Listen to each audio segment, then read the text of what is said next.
വസിക്കും കാലം ആപത്തങ്ങാർക്കു മുട്ടില്ല താനും മാവേലി നാടു വാണിടും കാലം മനുഷ്യരെല്ലാരും ഒന്നുപോലെ ആമോദത്തോടെ വസിക്കും കാലം ആപത്തങ്ങാർക്കു മുട്ടില്ല താനും. ഹേ എൻജോയ് യൂട്യൂബ് ചാനലിൻ്റെ ഒരു പുതിയ വീഡിയോയിലേക്ക് എല്ലാവർക്കും സ്വാഗതം. ഇന്നത്തെ വീഡിയോ എന്ന് പറയുന്നത് വളരെ സ്പെഷ്യലായിട്ടുള്ളൊരു വീഡിയോ ആണ്. ഇന്നത്തെ ദിവസത്തിൻ്റെ പ്രത്യേകത എന്താണെന്ന് എല്ലാവർക്കും അറിയാമല്ലോ, തിരുവോണമാണ് അല്ലേ. അത്തം മുതൽ നമ്മൾ പൂക്കളമൊക്കെ ഇട്ട് ഓൾറെഡി ആഘോഷമൊക്കെ തുടക്കമിട്ട് കഴിഞ്ഞുവെങ്കിലും നമ്മൾ മലയാളികൾക്ക് തിരുവോണം എന്ന് പറയുന്നത് വളരെ ഒരു സ്പെഷ്യൽ ഡേ ആണ് അല്ലേ. നമ്മുടെ മാവേലി മന്നനെ വരവേൽക്കാനായിട്ട് നമ്മൾ റെഡിയായി നിൽക്കുന്ന ആ ഒരു മൊമെൻ്റാണ്. എല്ലാവർക്കും ലോകം മുഴുവൻ ഓണം ആഘോഷിക്കുന്ന, ജാതി മത ഭേദമന്യേ ഓണം ആഘോഷിക്കുന്ന എല്ലാവർക്കും എൻ്റെയും ഹേ അഞ്ജു യൂട്യൂബ് ചാനലിൻ്റെയും എൻ്റെ ഫാമിലിയുടെയും ഹൃദയം നിറഞ്ഞ ഓണാശംസകൾ. അപ്പോൾ ഇന്നത്തെ ഒരു പ്രത്യേകത എന്ന് പറയുകയാണെങ്കിൽ എന്താണ്, ഓണാഘോഷം തന്നെയാണ്. അപ്പോൾ തീർച്ചയായിട്ടും ഈ ഒരു ഓണാഘോഷത്തിൽ എൻ്റെയും എൻ്റെ ഫാമിലിയുടെയും ഓണാഘോഷത്തിലേക്ക് എല്ലാവരെയും ഹാർദവമായി സ്വാഗതം ചെയ്യുന്നു. അപ്പോൾ നമുക്ക് ആ വീഡിയോസൊക്കെ ഒന്ന് കണ്ടിട്ട് വന്നാലോ.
അപ്പോൾ ഫ്രഷായി ഞങ്ങളിനി ഓണം കൊള്ളാനായിട്ട് പോവാണ്.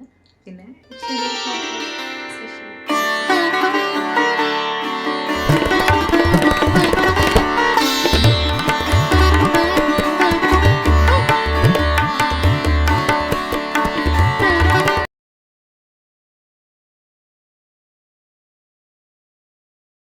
മലയാളികളുടെ ദേശീയ ഉത്സവമാണ് ഓണം എന്ന് പറയുന്നത് അല്ലേ.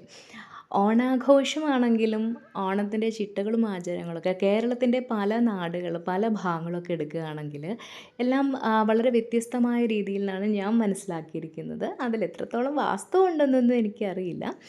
എന്നിരുന്നാലും ഞങ്ങളുടെ ഓണാഘോഷമൊക്കെ ഇങ്ങനെയൊക്കെ തന്നെയാണ് കേട്ടോ. എല്ലാ വർഷത്തെയും പോലെ തന്നെ പതിവ് പോലെ 5 മണിക്കൊക്കെ എണീറ്റ് അരിമാവൊക്കെ കലക്കി വെച്ചിട്ടുണ്ടായിരുന്നു. പൂവടയും മാവേലി മന്നനെ വരവേൽക്കാനായിട്ടുള്ള എല്ലാ ദ്രവ്യങ്ങളും റെഡിയാക്കി വെച്ചിട്ടുണ്ടായിരുന്നു. അങ്ങനെ ഞങ്ങൾ ഓണപ്പൂക്കളൊക്കെ തീർത്തുകൊണ്ടിരിക്കുകയാണ്. തുമ്പപ്പൂവിനുള്ളൊരു പ്രാധാന്യം എന്ന് പറയുന്നത് ഓണപ്പൂക്കളത്തിൽ എത്രത്തോളം ഉണ്ടെന്ന് നമ്മൾ ചെറു പ്രായത്തിൽ തന്നെ മനസ്സിലാക്കിയിട്ടുള്ളൊരു കാര്യമാണ്. പക്ഷെ ഇന്നത്തെ ഒരു കാലത്ത് എന്ന് പറയുന്നത് തുമ്പപ്പൂവൊക്കെ വളരെ അതിനൊരു ക്ഷാമമാണ് സത്യത്തിൽ. കഴിഞ്ഞ കുറച്ച് വർഷങ്ങളായിട്ട് എനിക്ക് തോന്നിയിട്ടുള്ള കാര്യങ്ങളാണ്. പാടത്താണെങ്കിലും പറമ്പിലാണെങ്കിലും തൊടിയിലാണെങ്കിലും തുമ്പപ്പൂവിൻ്റെ ഒരു ക്ഷാമം ഒരു ഇത് തന്നെയാണ്. അപ്പോൾ ഈ പ്രാവശ്യം കുറച്ച് തുമ്പപ്പൂവൊക്കെ മാത്രമേ കിട്ടിയിട്ടുള്ളൂ. എങ്കിലും നമുക്ക് കിട്ടിയത് വെച്ചിട്ട് നമ്മൾ ഓണപ്പൂക്കളൊക്കെ തീർത്തിട്ടുണ്ട്, ഭംഗിയാക്കിയിട്ടുണ്ട് കേട്ടോ എന്തായാലും. അപ്പം ഓണം ആഘോഷിക്കുന്ന എല്ലാവർക്കും ഒരിക്കൽ കൂടി ഓണാശംസകൾ നേരുകയാണ്. എല്ലാവരും ഓണം അടിച്ച് പൊളിക്കുക കേട്ടോ. എല്ലാവരും സന്തോഷമായിട്ട്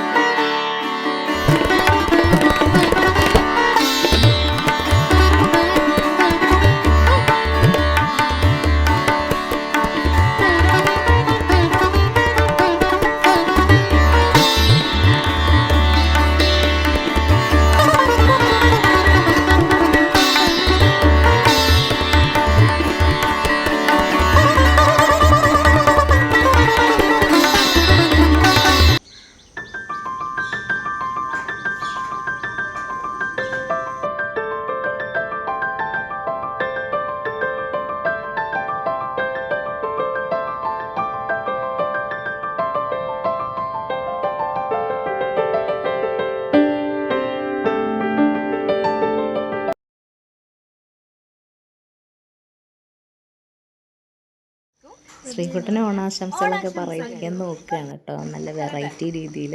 എല്ലാവർക്കും ഹൃദയം നിറഞ്ഞ ഓണാശംസകൾ. ഓണാഘോഷമൊക്കെ അടിച്ചു പൊളിച്ചുകൊണ്ടിരിക്കുകയാണ് കേട്ടോ. അപ്പോൾ അതിൻ്റെ ഇടയിൽ ഇതാ എൻ്റെ അനിയനും അമ്മു എന്ന് പറഞ്ഞാൽ മനസ്സിലായല്ലോ, അനിയൻ്റെ ഭാര്യയാണ്, പക്ഷേ എൻ്റെ ചെറിയ അനിയത്തി കുട്ടിയാണ്. അപ്പോൾ രണ്ടുപേരും കൂടെ എനിക്ക് നല്ല അടിപൊളി ചുരിദാറൊക്കെ എടുത്ത് തന്നിട്ടുണ്ട്. എനിക്ക് ഭയങ്കര ഇഷ്ടമായി കേട്ടോ, സൂപ്പറായിട്ടുണ്ട്.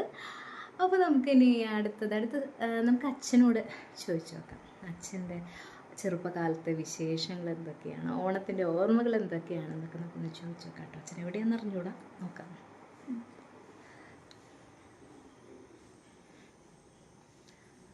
അച്ഛൻ ന്യൂസ് കേൾക്കാണ് കേട്ടോ, താഴെയുണ്ട്, ചോദിച്ചു നോക്കാം.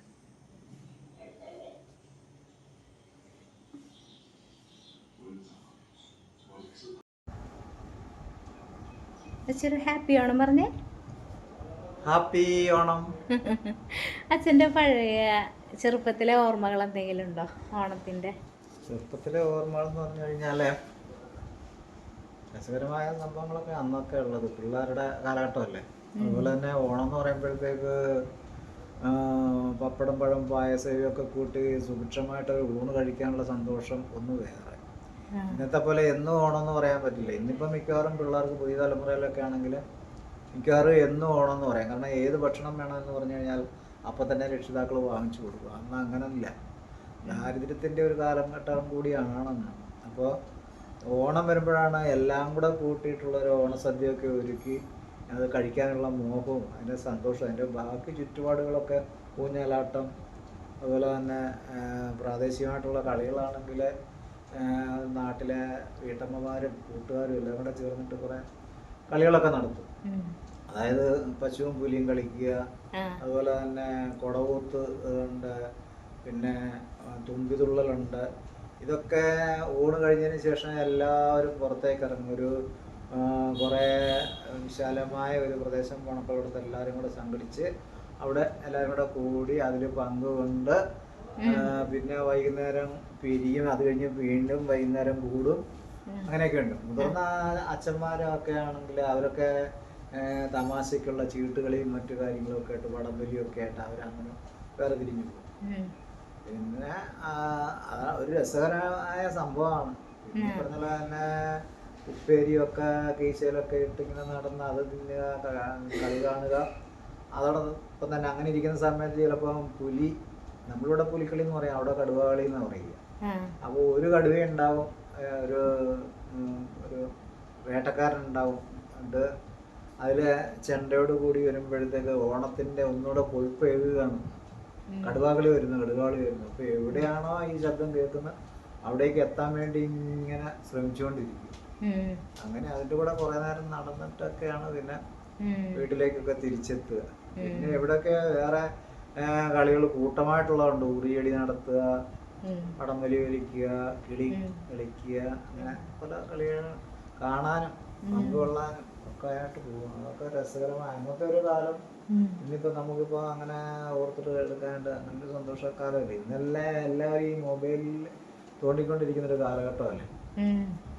കാരണം പിന്നെ ഇന്നത്തെ കാലഘട്ടത്തിൽ വേറെ രീതിയിലാണ് ആഘോഷം കാണുന്നത്. വേറൊരു സ്റ്റൈലാണ് കാലഘട്ടത്തിൻ്റെ. പക്ഷെ അന്നത്തെ വേറൊരെണ്ണം. നാട്ടുപ്രദേശത്തെ ആകുമ്പോഴത്തേക്ക് എല്ലാവരുടെയും കയ്യിൽ പോലെ മൊബൈലില്ല. എല്ലാവരും വാഗൊണ്ട് തന്നെ അങ്ങോട്ടും ഇങ്ങോട്ടും പറഞ്ഞു എടുത്തും കളിച്ചും രസിച്ചും ഒക്കെയാണ് അന്നത്തെ കാലം പോയിക്കൊണ്ടിരിക്കുന്നത്. എന്നാലും ഓണത്തിന് യാതൊരു മാറ്റം പറയാതെ എല്ലാവരുടെയും ഉള്ളിൻ്റെ ഉള്ളിലെ സന്തോഷം, ഒരുമയുടെയും സ്നേഹത്തിൻ്റെയും സമാധാനത്തിൻ്റെയും ഒക്കെ സന്ദേശം ഉൾക്കൊണ്ടിട്ടാണ് എല്ലാ വർഷവും ഓണാഘോഷം. നല്ലൊരു കാലാവസ്ഥയാണ്, വളരെ പ്രശാന്ത സുന്ദരമായ തെളിഞ്ഞ ആകാശം.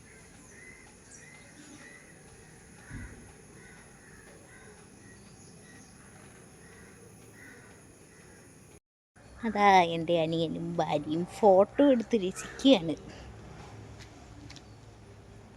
എന്താണ് പരിപാടി ശ്രീകുട്ട? ഒരു ഹാപ്പി ഓണം പറഞ്ഞേ. അമ്മുവേ, എൻ്റെ അനിയത്തിയാണേ. ആ ഹാപ്പി ഓണം. ആ അമ്മ ഒരു പാട്ട് പാടി. അമ്മ നല്ല അസല് പാട്ടുകാരിയാണേ. ഒരു പാട്ട് ഒരു 4 വരി പാട്. പാടിക്കോ ശ്രീകുട്ടൻ, നീ അങ്ങോട്ട് കയറിക്കടാ. ആ പാടിക്കോ പാടിക്കോ.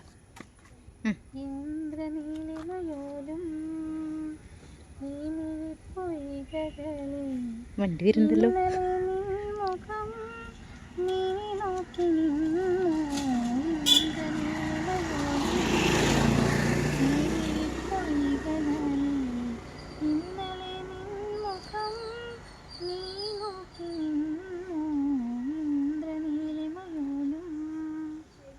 കൊള്ളാം, അടിപൊളി.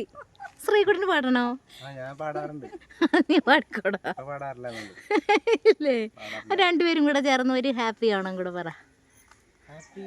ആ ഹാപ്പി ഓണം. ഓക്കെ.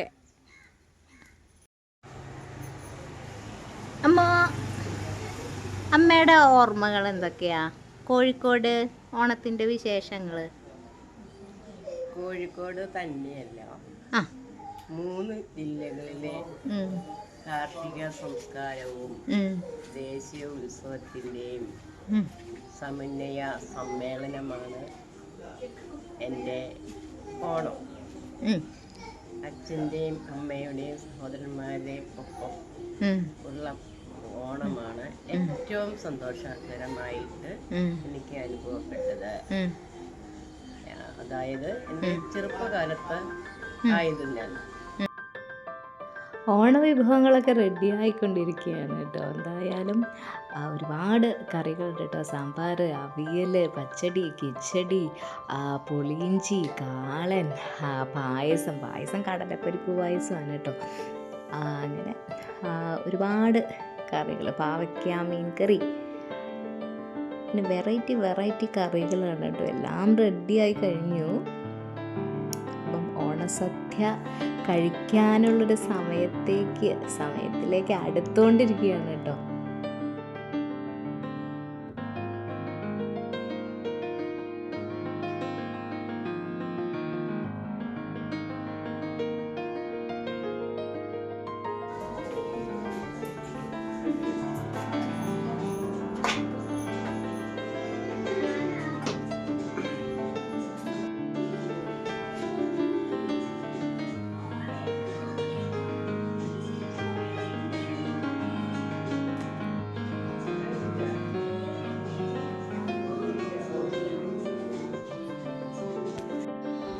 അപ്പം ഞങ്ങൾ ഓണസദ്യ കഴിക്കാൻ പോവാണ് കേട്ടോ.